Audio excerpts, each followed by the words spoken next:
ಹೆಂಗದ್ರಿ ದೊಡ್ಡ ಮಂದಿ ಮೊಸರು ಪ್ಲಸ್ ಕಿರಿಕ್ಸಾಲಿ best combination of the world.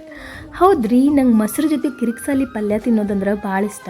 ನಾವು ಇಷ್ಟು ದಿವಸ ಕಿರಿಕ್ಸಾಲಿ ಸಪ್ರೇಟ್ ಮಾಡ್ತಿದ್ವಿ, ಆದ್ರೆ ಮೊಸರಿನ ಜೊತೆ ಮಾಡಿದರೆ ಏನು ಕಾಂಬಿನೇಷನ್ ಇರ್ತೈತೆ ಗೊತ್ತೇನ್ರಿ, ಸಕ್ಕತ್ತಿರ್ತೈತಿ. ಮತ್ತು ಇದನ್ನು ಅನ್ನ ಜೊತೆನಾರ ತಿನ್ಬೋದು, ಚಪಾತಿ ಜೊತೆನಾರ ತಿನ್ಬೋದು, ರೊಟ್ಟಿ ಜೊತೆನಾರ ತಿನ್ಬೋದು, ತಾಲಿಪಟ್ಟು ಜೊತೆನಾರ ತಿನ್ಬೋದು. ಯಾವ ಜೊತೆ ತಿನ್ನೋಣ ಬೆಸ್ಟ್ ಕಾಂಬಿನೇಷನ್ ಆಗ್ತೈತಿ.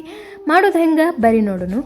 ಪಾತ್ರೆ ಬಿಸಿ ಮಾಡೋಕ್ಕಿಟ್ಟು ಎಣ್ಣೆ ಹಾಕಿ ಕಾದ ನಂತರ ಚಟಪಟ ಸಿಡಿಸ್ಬೇಕ್ರಿ ಎಣ್ಣೆ, ಸಾಸಿವೆ, ಜೀರಿಗೆನ. ಆಮೇಲೆ ಮೆಣಸಿನ್ಕಾಯಿ ಮತ್ತು ಕರಿಬೇವಿನ ಸೊಪ್ಪು, ಉಳ್ಳಾಗಡ್ಡಿ, ಹಂಗೆ ರುಚಿಗೆ ತಕ್ಕಷ್ಟು ಉಪ್ಪು ಹಾಕಿ ಚೆಂದಾಗಿ ಮಿಕ್ಸ್ ಮಾಡ್ಕೋಬೇಕು. ಆಮೇಲೆ ಕಿರಿಕ್ಸಾಲಿ ಪಲ್ಯನ ಹೆಚ್ಚಿಟ್ಕೊಂಡಿದ್ವಲ್ಲ ಅದೆಲ್ಲ ಹಾಕಬೇಕು. ಅದೆಲ್ಲ ಹಾಕಿ ಮಿಕ್ಸ್ ಮಾಡ್ಕೋಬೇಕು. ಇದು ಚೆಂದಾಗಿ ನೀರು ಬಿಡಬೇಕು. ಸೊಪ್ಪು ಎಲ್ಲ ನೀರು ಬಿಟ್ರೆ ಹಸಿ ವಾಸನೆ ಎಲ್ಲ ಹೊಕ್ಕೈತಿ.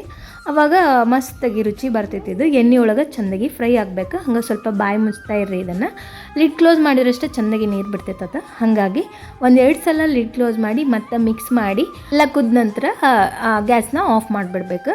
ಆಮೇಲೆ ಇದು ಆರಿದ ನಂತರ ಮೊಸರು ಹಾಕಿ ಚೆಂದಾಗಿ ಮಿಕ್ಸ್ ಮಾಡ್ಕೋಬೇಕು. ಇದನ್ನು ಅನ್ನದ ಜೊತೆ ಕಲ್ಸ್ಕೊಂಡು ತಿಂದರೂ ಚೆಂದ ಇರ್ತೈತೆ ರೀ. ಮತ್ತು ಇದನ್ನು ಚಪಾತಿ ಜೊತೆ ತಿಂದ್ರಂತೂ ಸಕ್ಕತ್ ಕಾಂಬಿನೇಷನ್. ಮತ್ತು ಇದ್ರ ಜೊತೆ ಸ್ವಲ್ಪ ಕಡ್ಲಿ ಚಟ್ನಿ ಇರಬೇಕು, ಸಕ್ಕತ್ ಇರ್ತೈತಿ. ಇನ್ನೂ ನೀವು ಮಾಡಿ ನೋಡ್ರಿ, ಮಜಾ ಮಾಡಿರಿ, ಹಂಗೆ ಫಾಲೋ ಮಾಡಿರಿ.